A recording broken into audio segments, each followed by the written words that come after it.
Basically ನಂದು ಮಲೆನಾಡು, ಅದರಲ್ಲೂ ಸಾಗರ, Jog falls, ಕೂಗಳತೆ ದೂರದಲ್ಲಿದೆ. ಆ್ಯಕ್ಚುಲಿ ನಾನು SSLC ಡ್ರಾಪ್ ಔಟ್ ಫೇಲ್ಯೂರ್ ಆಗಿದೆ. ನಾನು ಬೇಕಾದಷ್ಟು ಬಿಸ್ನೆಸ್ಸು ಇದು ಮಾಡಿದ್ದೀನಿ. ಮೋಸ್ಟ್ಲಿ ಪಾಡ್ಕಾಸ್ಟ್ ಅದೇ ಆಗೋಗುತ್ತೆ.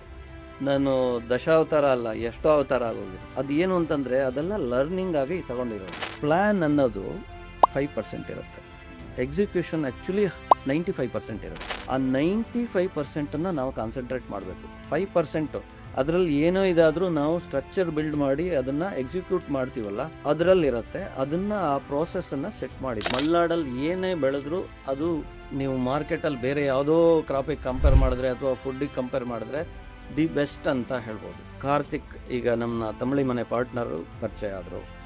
ಚಿಕ್ಕದಾಗಿತ್ತು ನಮ್ಮ ಮನೆ ಮಾಡಿ ಮೇಲೆ ನಾವೇ ಎಲ್ಲ ತುದಿ ಕಾಲಲ್ಲಿ ಕೂತ್ಕೊಂಡು ಪ್ಯಾಕ್ ಮಾಡ್ತಿದ್ವಿ. ಆ ಕೊರೋನಾ ಟೈಮಲ್ಲೇ ಹೆಚ್ಚು ಕಮ್ಮಿ ಒಂದು 60,000 to 70,000 ಕಿಲೋಮೀಟ್ರು ಟ್ರಾವೆಲ್ ಮಾಡಿದ್ವಿ. ಲೈಸೆನ್ಸ್ ಎಲ್ಲಿ ಸಿಗುತ್ತೆ, FSSAI ಅಂದರೆ ಏನು, ನಮ್ಮದು ಅಗ್ರಿಕಲ್ಚರ್ ಬ್ಯಾಕ್ಗ್ರೌಂಡ್ ಆಗಿರೋದಕ್ಕಾಗಿ ಬಿಸ್ನೆಸ್ ಟಚ್ಚೇ ಇಲ್ಲ. ನಮ್ಮ JP ನಗರದಲ್ಲಿ 2024 ನಾವು ತಮಿಳಿ ಮನೆನ ಅಧಿಕೃತವಾಗಿ ಸ್ಟಾರ್ಟ್ ಮಾಡಿದ್ವಿ.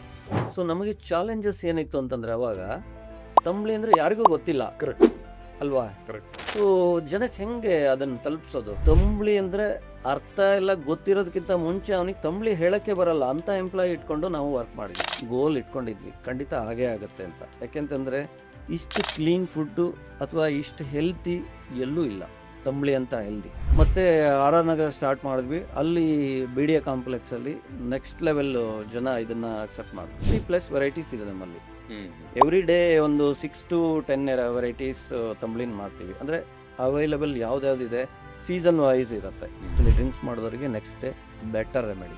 ಸೊ ಇದನ್ನೆಲ್ಲ ನಾವು ಅಥೆಂಟಿಕ್ಕಾಗಿ ಆಯುರ್ವೇದಿಕ್ ಡಾಕ್ಟ್ರ್ ಹತ್ರ ಇದನ್ನೆಲ್ಲ ತಿಳ್ಕೊಂಡು ಅದೇ ಪ್ರಕಾರ ನಾವು ಸಜೆಸ್ಟ್ ಮಾಡ್ತಾಯಿದ್ದೀವಿ. ಆ್ಯಕ್ಚುಲಿ ನಾನು SSLC ಡ್ರಾಪ್ ಔಟ್. ಸೊ ನಾನೇ ಮಾಡ್ತೀನಿ ಅಂತಂದಮೇಲೆ ಆ್ಯಕ್ಚುಲಿ ಇವಾಗಿನ ಎಜುಕೇಷನ್ ಲೆವೆಲಲ್ಲಿ ಎಲ್ಲ ತಿಳ್ಕೊಂಡೇ ಬಂದಿರ್ತೀರ, ಎಲ್ಲ ಮಾಡಿಕೊಂಡೇ ಬಂದಿರ್ತಾರೆ, ಎಲ್ಲ ಹೋಮ್ವರ್ಕ್ ಮಾಡಿಕೊಂಡೇ ಬಂದಿರ್ತಾರೆ. ಒಂದು ಯೂನಿಕ್ ಕಾನ್ಸೆಪ್ಟ್ ತಂದು ಇಲ್ಲಿ 100% ಕ್ಲಿಕ್ ಮಾಡ್ಬೋದು.